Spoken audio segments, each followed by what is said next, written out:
신약성경 요한복음 4장 15절에서부터 19절 말씀입니다. 제가 요한복음 4장 15절에서부터 19절까지 봉독해 올리겠습니다. 여자가 이르되 주여 그런 물을 내게 주사 목마르지도 않고 또 여기 물 기르러 오지도 않게 하옵소서. 이르시되 가서 내 남편을 불러오라.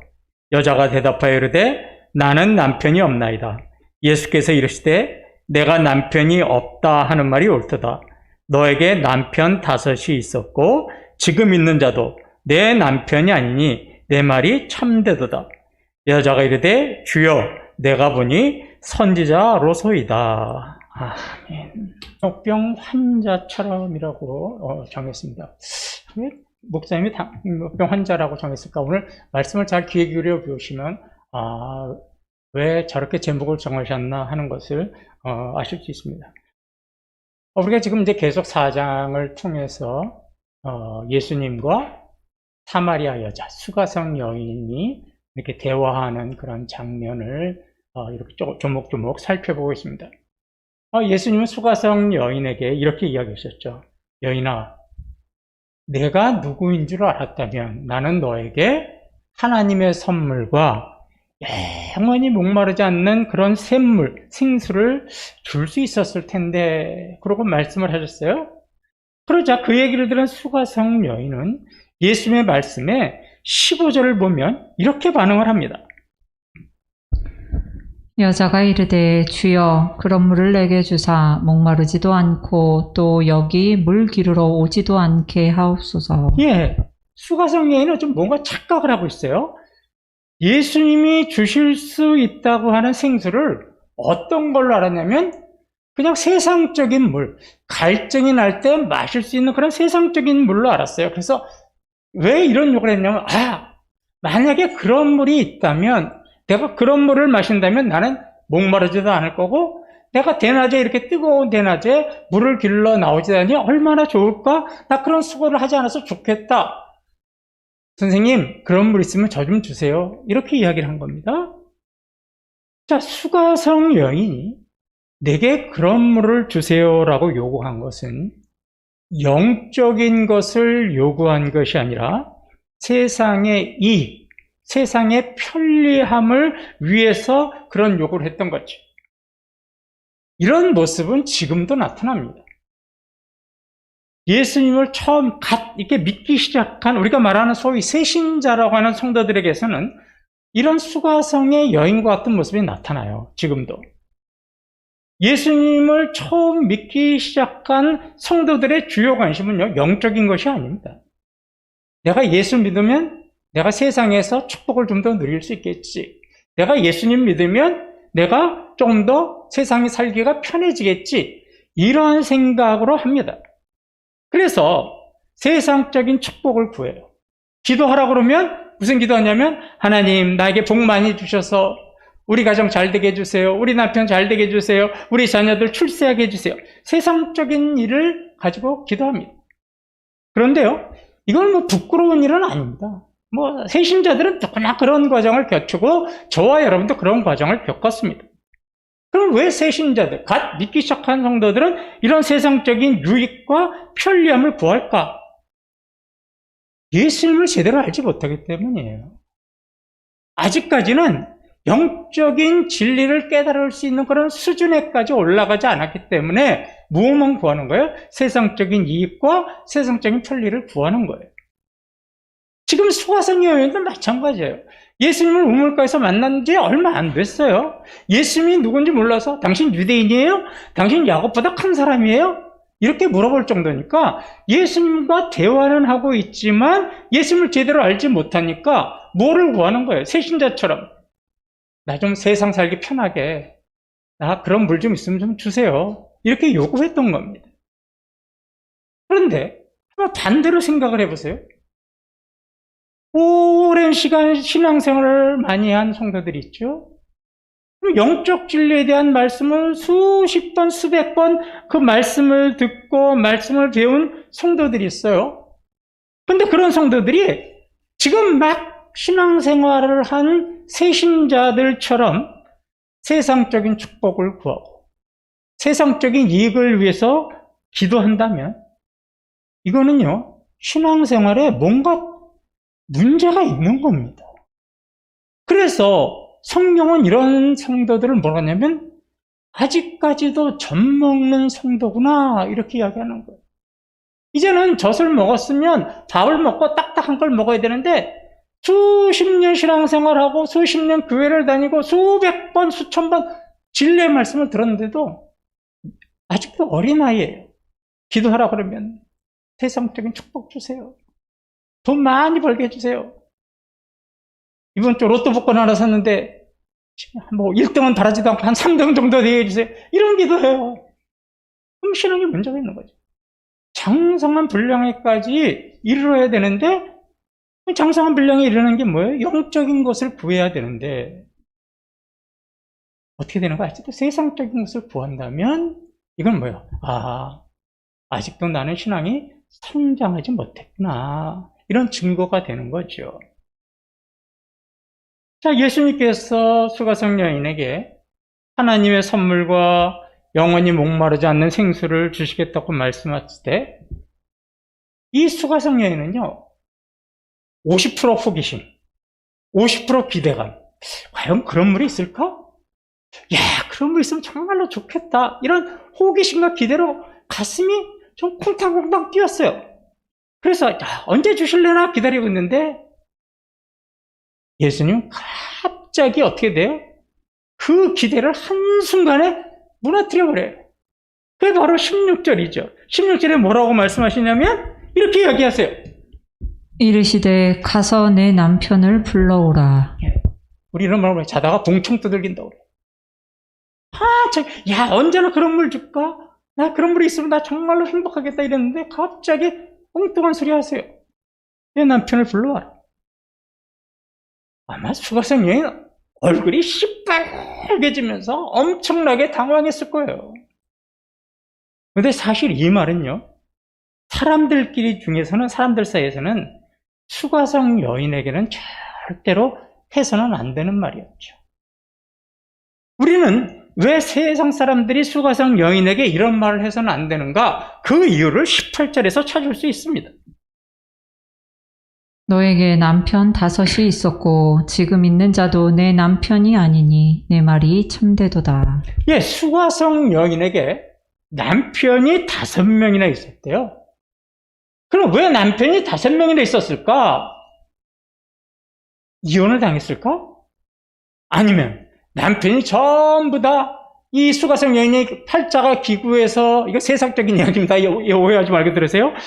팔자에서 일찍 다 젊은 나이에 죽었을까? 성경은 그 이유에 대해서는 이야기하지 않아요. 우리는 알 수가 없어요. 왜 남편이 5명이나 했는지. 그런데 확실한 것은 수가성 여인은 결혼을 5번 했다는 것이고 그 결혼했을 때마다 행복해지지 못했다는 거예요.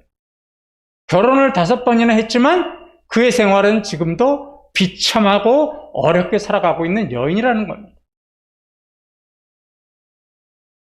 수가성 여인은 처음부터 내 운명은 이럴 거라고 생각하지 않았을 거예요. 누구든지 처녀들이라면 결혼해서 행복하게 아들, 딸 낳고 잘 살 거야. 이런 어떠한 그런 행복함과 그런 기대를 가지고 결혼을 했을 거예요. 첫 번째 결혼해서 실패하고 두 번째 결혼할 때는 또 뭐라고 그랬어요? 그래, 내가 첫 번째 결혼은 실패했지만 두 번째 결혼할 때는 이 결혼은 내가 저 남자를 통해서 행복해질 수 있을 거야. 이러고 기대하고 결혼했지만 매번 그 결혼은 결과가 좋지 않았어요. 그러다 보니까 어떻게 되는 거예요? 이제 수가성 여인이 자포자기에 들어간 거예요. 결혼은 내 인생에 없나 보다. 그리고 지금 어떻게 돼요? 결혼도 하지 않고 한 남성과 동거 생활을 하고 있는 거예요. 불륜의 관계를 맺으면서 살고 있는 겁니다. 그러니까 수가성 여인의 이런 모습, 현재와 과거의 모습 때문에 그런 동네 사람들한테 손가락질을 받은 거예요. 또 동네 사람들이 자기만 보면 손가락질하면서 수근수근거리는 그 모습을 보기 싫고 부담스러워서 아무도 오지 않는 뜨거운 대낮에 물을 길러 와야 했던 거죠. 이런 수가성 여인의 과거에 5번이나 결혼한 경력, 또 지금 한 남성과 불륜관계 속에서 살아가고 있는 모습, 이런 거는 마음의 상처이자 가장 수가성 여인에게 민감한 문제였습니다. 그래서 예수님과 대화는 하고 있지만 아마도 수가성 여인은 이 문제를 예수님하고 대화하고 싶지는 않았을 거예요. 그런데 예수님은 어떻게 하셨는지 이 수가성 여인의 부끄러운 모습을 먼저 거론을 하셨잖아요. 내 남편을 불러오라. 먼저 이야기하셨어요. 왜 먼저 이야기하셨을까요? 수가성 여인의 죄를 정죄하기 위해서 너 지금 불륜관계에 있지? 너 결혼하지도 않고 한 남자하고 살고 있지? 너 죄 짓고 있는 거야? 회개해! 이러고 정죄하려고 먼저 이야기를 하셨을까요? 예수님은요, 수가성 여인이 정말 애써서 의도적으로 자신의 그 어떤 잘못된 모습, 이런 것을 외면하고 있는 그런 삶의 근본적인 문제, 왜 이렇게 비참하고 어렵게 살아야 하는가 하는 그 근본적인 문제를 먼저 거론하시고 근본적인 문제를 해결해 주시기 위해서 먼저 말씀하신 거예요. 그래서 잘 보세요. 정말로 얼마나 예수님께서 지혜롭게 물어봤는지 보세요. 예수님은 16절에서 뭐라고 그러냐면 수가성 여인에게, 여인아, 너 지금 함께 살고 있는 사람을 불러오라. 이렇게 얘기하지 않았어요. 함께 살고 있는 사람을 불러오라고 하지 않고 뭐라 그랬어요? 내 남편을 불러오라. 남편 없잖아요. 그런데 한 남성과 남편같이 살고 있잖아요. 이 말은 정말로 수가성 여인의 가슴속에 있는 그 숨겨진 비밀을 아주 정곡으로 찌르는 말인 거예요. 내 남편을 불러와라. 그러니 그 말씀 앞에 그러래요. 나는 남편이 없습니다. 정곡을 찌르니까 어떻게 되는 거예요? 오도 가도 못하고 회피할 말이 없는 거예요. 완전히 예수님은 수가성 여인의 근본적인 그 문제를 해결하시기 위해서 정곡을 찌르십니다. 주님은요, 우리들에게 죄를 해결하시기 위해서 언제나 정곡을 찌르세요. 어떤 때는. 그래서 어쩔 수 없을 때가 있어요. 수가성 여인이 결혼도 하지 않고 한 남성과 살고 있는 것은 율법이 금지하고 있는 죄입니다. 그 문제부터 먼저 해결하시려는 의도로 먼저 말씀하신 거죠. 자, 예를 하나 들어드릴게요. 어떤 사람이 계속해서 몸에서 열이 나고 힘이 들어요. 식은땀이 나고 열이 나요. 그러면 대부분의 사람들이 뭐라 그래요? 집에 진통제 있어? 집에 해열제 있어? 그렇죠? 진통제나 해열제를 먼저 찾아서 그거를 먹습니다. 그러면 일시적으로 몸에 열이 나고 식은땀이 나고 지쳐있는 그 증상이 어떻게 돼요? 일시적으로 해결이 돼요. 그럼 병이 다 난 건가요? 계속해서 열이 나고 또 진통제나 해열제 성분이 떨어지면, 약효가 떨어지면 또 몸에 열이 나고 무기력감이 느껴지고 식은땀이 나면 어떻게 되는 거예요? 빨리 병원 가서 의사에게 진단받고 처방을 받든지 아니면 수술을 하든지 근본적인 병을 치료해야 되는 거죠. 수가성 여인도 마찬가지였습니다. 이렇게 한번 생각해 보세요. 예수님이 수가성 여인이 동네 사람들한테 막 손가락질을 당하는 모습을 보셨어요. 뜨거운 대낮에 아무도 돌아다니지 않는데 혼자서 물동이를 들고 끙끙끙끙거리고 오는 모습이 불쌍하셨어요. 그래서 저 여인 정말 안 됐다. 내가 저 여인에게 저 어려움을 해결해 줘야지. 그리고 그에게 정말로 목마르지 않고 물길로 오지도 않는 물을 해결해 줬다고 한번 가정해 보세요. 이거는 수가성 여인의 근본적인 문제를 해결한 것이 아니라 뭐만 해결한 거예요? 증상만 해결하시는 겁니다. 그러면 수가성 여인은 일단 물길로 나가지 않아서 좋고 목마르지 않아도 좋으니까 일상생활이 편해졌잖아요. 그럼 어떻게 되는 거예요? 자신이 지금 한 남성과 불륜관계에 있고 동거생활하고 있는 그 죄의 문제 해결하려고 하는 의지와 마음은 전혀 없는 거죠. 아마도 예수님이 그 문제, 증상적인 문제를 먼저 해결해 주셨다면 아마 이 근본적인 죄의 문제는 영원히 해결되지 못했을 겁니다. 예수님은요, 내 남편을 불러라고 그 여자에게 수치심을 주기 위해서 그러신 것이 아니라 죄의 문제를 원초적인 죄의 문제를 해결하시기 위해서 죄의 문제를 말씀하신 겁니다. 아까 주님이 이렇게 말씀하셨죠. 내가 너에게 하나님의 선물과 영원히 목마르지 않을 생수를 줄 수 있었을 텐데. 자, 그러면 수가성 여인이 하나님의 선물과 영원히 목마르지 않은 생수를 받기 위해서는 먼저 해결돼야 할 게 있었죠. 그게 바로 뭐라는 거예요? 죄의 문제가 해결되어야 한다라는 것이었습니다. 죄의 문제가 해결되지 않으면 이 수가성 여인은 하나님의 선물과 생수를 받을 수가 없는 거예요. 그래서 예수님은 먼저 하나님의 선물과 생수를 주시기 전에 죄의 문제를 먼저 거론하시고 너의 죄를 네 눈으로 똑똑히 보아라. 먼저 거론하신 겁니다. 여러분, 이 진리, 이 사실은요, 우리가 정말로 가슴에 깊이 새겨둬야 할 진리입니다. 대표적인 말씀이요, 사도행전 2장 38절에 나와요.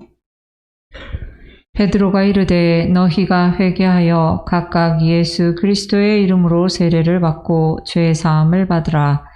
그리하면 성령의 선물을 받으리니. 예, 베드로가 그 유대인들에게 뭐라고 그랬어요? 너희가 회개하여 세례를 받고 죄 사함을 받아라. 그리하면 성령을 선물로 받을 것이다. 하나님의 선물, 구원의 선물, 성령의 세례, 또 이런 성령의 선물, 이런 걸 받으려면 전제 조건이 있는 거예요. 뭐예요? 너희의 죄를 먼저 회개하고 죄 용서함을 받아라. 죄가 해결되지 않으면 하나님의 선물과 성령의 생수는 받을 수 없습니다. 그래서 기독교는요, 다른 종교와 달라요. 기독교는 자신이 죄인이라는 것을 깨닫고 죄의 문제를 해결하려고 하는 데서부터 출발하는 종교가 기독교입니다. 세상과 다른 종교예요. 자, 기독교가 죄를 깨닫고 죄를 해결하는 것부터 출발하는 종교라는 것을 우리는 베드로의 모습에서 볼 수 있어요. 자, 베드로가 갈릴리 호수에서 밤새도록 고기를 낚았는데 한 마리도 낚지 못했죠. 그때 예수님께서 베드로에게 뭐라고 그래요? 실망하고 돌아온 베드로에게 베드로야, 저기 깊은 데 가서 그물을 내려서 고기를 한번 잡아볼래? 이렇게 말씀하셨어요.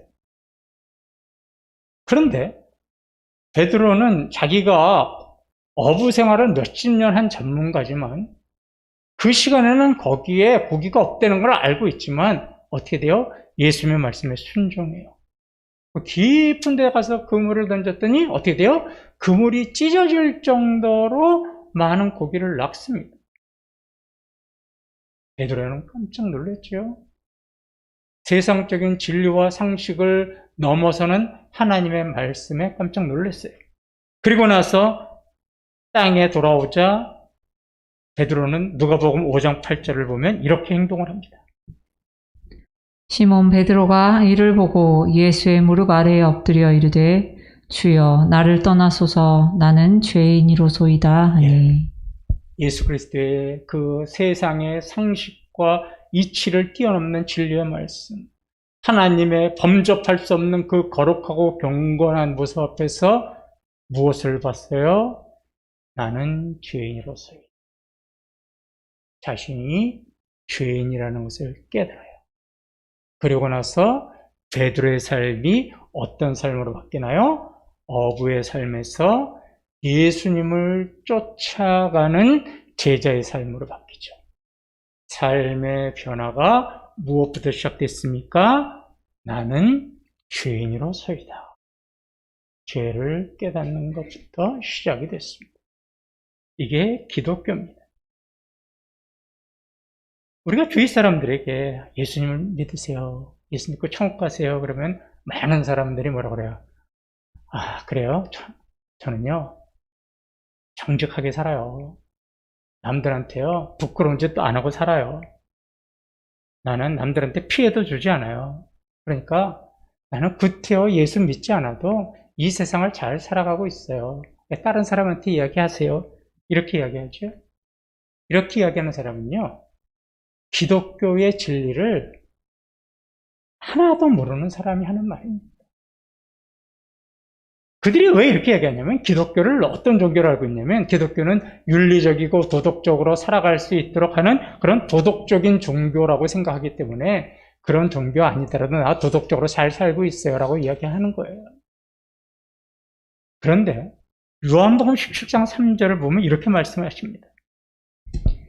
영생은 곧 유일하신 참 하나님과 그가 보내신 자 예수 그리스도를 아는 것이니이다. 예, 잘 보세요. 영생, 우리가 구원을 얻고 천국 가는 길은 참 하나님과 그가 보내신 예수 그리스도를 아는 것이라고 그랬어요. 영생을 얻는 것은 하나님과 예수 그리스도를 아는 거예요. 자, 그럼 이 말을 우리가 이렇게 바꿔볼 수 있어요.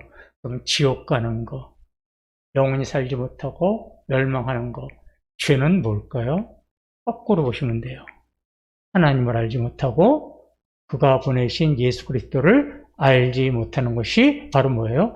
죄고 지옥 가는 길이고 멸망당하는 길.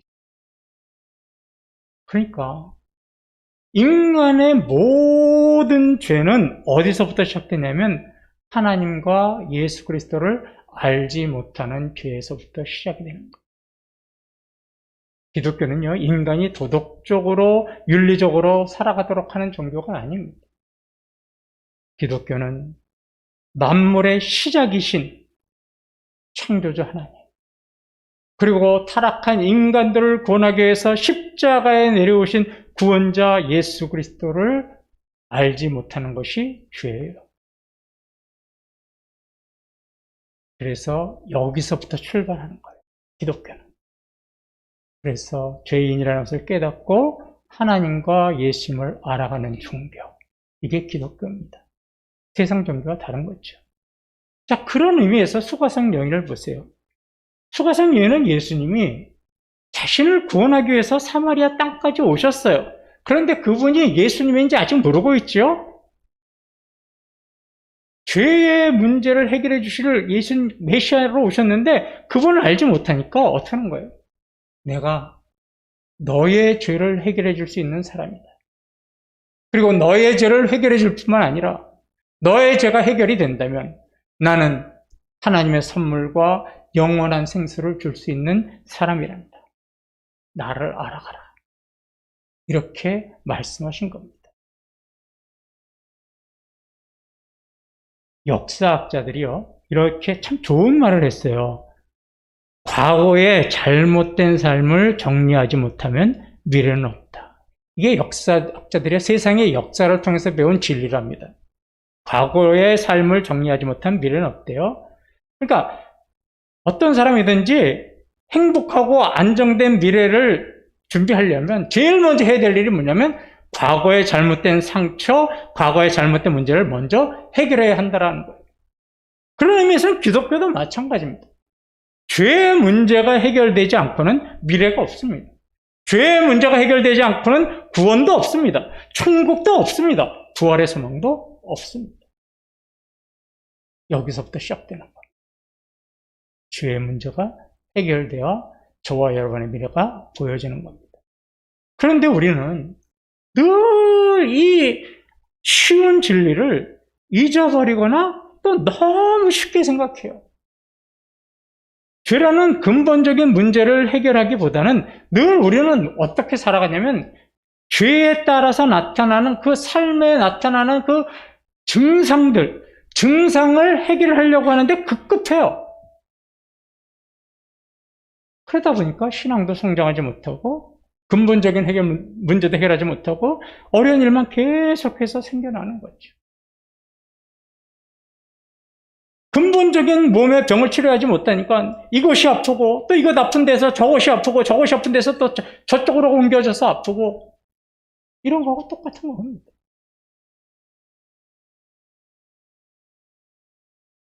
지금 우리나라에 현대적인 질병으로 기하급수적으로 늘어나는 병이 있는데 그 병이 바로 당뇨병입니다. 저도 당뇨병을 앓고 있습니다. 우리 여기 계신 분 중에서 내가 볼 땐 과반은 당뇨병일 거예요.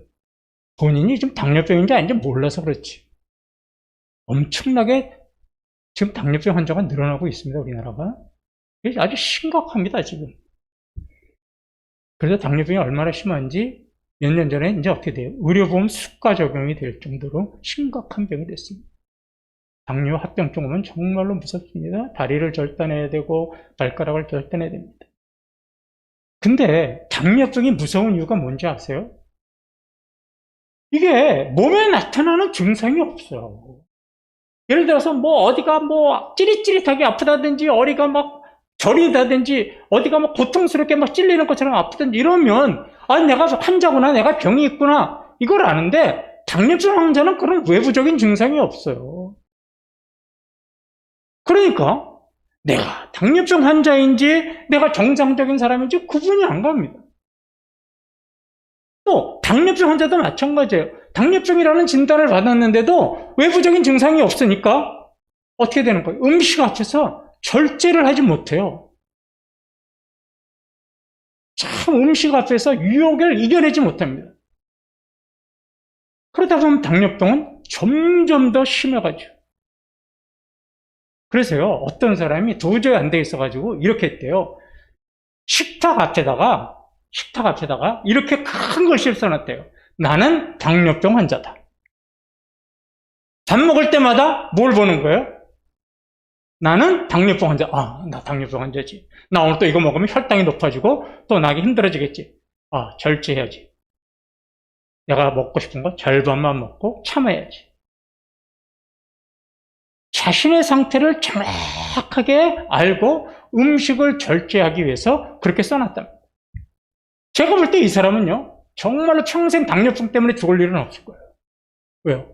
항상 자기의 상태를 인식하고 그것을 보면서 절제할 수 있는 지혜로운 사람이기 때문이죠. 여러분, 구원의 진리도 마찬가지예요. 당뇨병 환자가 자신이 당뇨병 환자인 것을 잊어버리고 사는 것처럼 세상 사람들뿐만 아니라 그리스도인들도요, 자신이 죄인이라는 문제는 늘 잊어버리고 살아요. 나 교회 다니니까, 나 성경 읽으니까, 나 기도 열심히 하니까, 난 하나님 앞에 인정받는 사람이야. 이런 교만 속에서 살아갑니다. 죄와는 나는 거리가 먼 사람이야. 세상 사람들이나 죄인이지 나는 죄인이 아니야. 이런 교만 속에서 살아갑니다. 늘 자신을 의로운 사람이고 정직한 사람이라고 생각을 합니다. 그런데 로마서 3장 13절에 우리가 잘 아는 말씀이 있어요. 모든 사람이 죄를 범하였음에 하나님의 영광에 이르지 못하더니.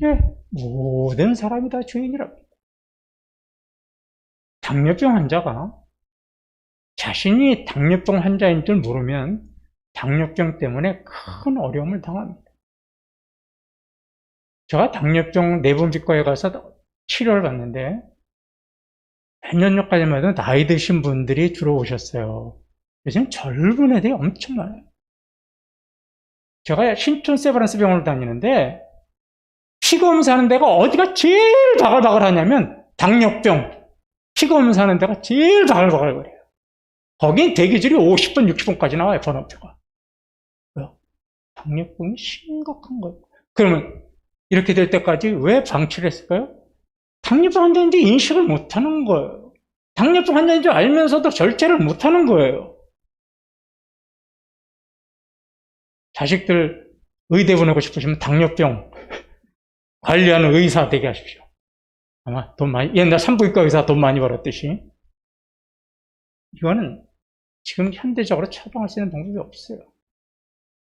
당뇨병 환자가 당뇨병인 줄 몰라서 결국은 당뇨 합병증이 오고 그래서 사망하는 것처럼 죄인이 자신이 죄인인 줄 알지 모르면 그 죄로 인해서 어떻게 되는 거예요? 죄의 삭은 사망이니라.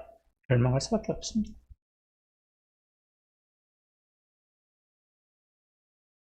교회 다니는 사람들에게 제일 인식이 안 되는 것, 나는 죄인이라는 거. 인식이 안 돼요. 저도 마찬가지고. 참된 그리스도인이라면요, 하나님을 알아가면 알아갈수록 자신이 정말로 용서받지 못할 죄인이라는 것을 절실하게 깨닫고 늘 십자가 앞에서 자신의 죄를 고백하는 겁니다. 사도 바울이 얼마나 경건하고 거룩하고 진리로 살아가는 사람이에요. 그런 사도 바울도요, 이렇게 고백을 해요. 오호라 나는 곤고한 사람이로다. 이 사망의 몸에서 누가 나를 건져내리야. 예. 신앙이 어정쩡한 상태에 있다 보니까 자신이 죄인임을 인식하지 못하는 겁니다. 그러나 신앙이 조금 더 높아지면 어떻게 되는 거예요? 죄에 대해서 아주 민감해져요. 민감한 마음을 가져야 돼요. 하나님을 알아가면 알아갈수록 하나님의 그 거룩하고 경건한 모습 앞에 내가 얼마나 큰 죄인이고 얼마나 정말 쓸모없는 죄인이라는 것을 스스로가 인식하게 되는 거예요. 그런데 하나님을 제대로 알지 못하니까 어떻게 되는 거예요? 나는 죄인이 아니라는 거죠. 그래서 교회에서 죄에 대한 설교하면 그렇게 듣기 싫어하는 거예요.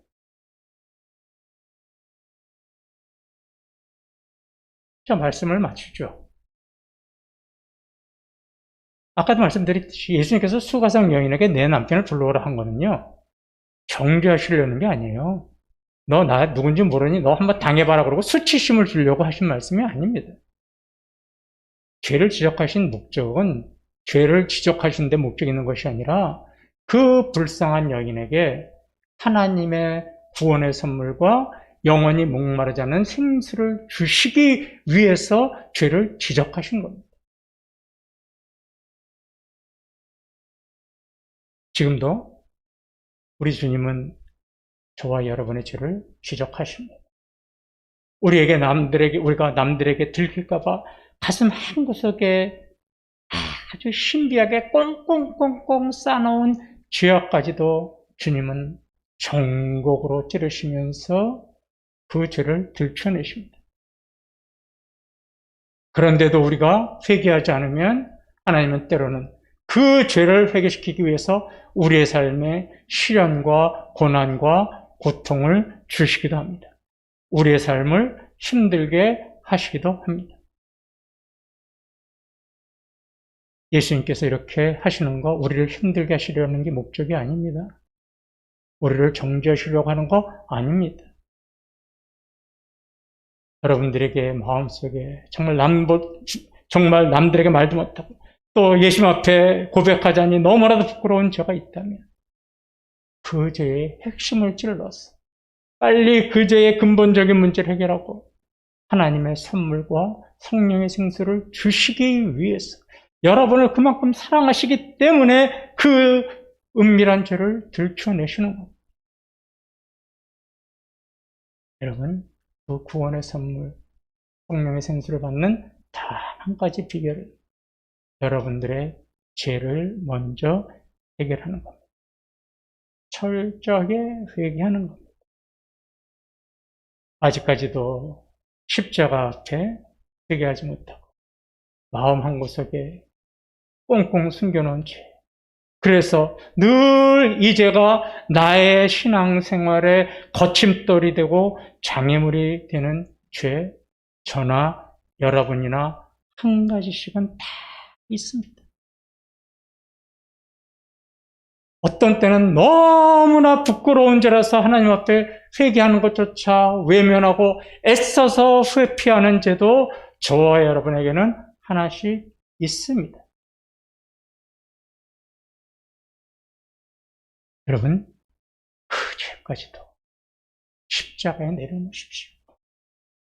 애통하는 마음으로 회개하십시오. 그리고요, 이제 여러분, 당뇨 환자가 나는 당뇨하다라고 식탁에 써놨듯이 여러분의 마음의 중심에 나는 어쩔 수 없는 죄인이다라고 크게 마음에 새겨놓으십시오. 그러면 주님은 그 문제를 해결해 주시고 저와 여러분에게도 하나님의 놀라운 구원의 선물과 영원히 목마르지 않는 생수를 허락해 주시는 겁니다. 은밀한 죄까지 다 거듭하시고 용서함 받으시고 하나님의 놀라운 이런 축복과 은혜를 받아 누리시는 우리 이태원교회 성도님들 되시기를 주님의 이름으로 축원합니다. 우리 다 같이 일어나셔서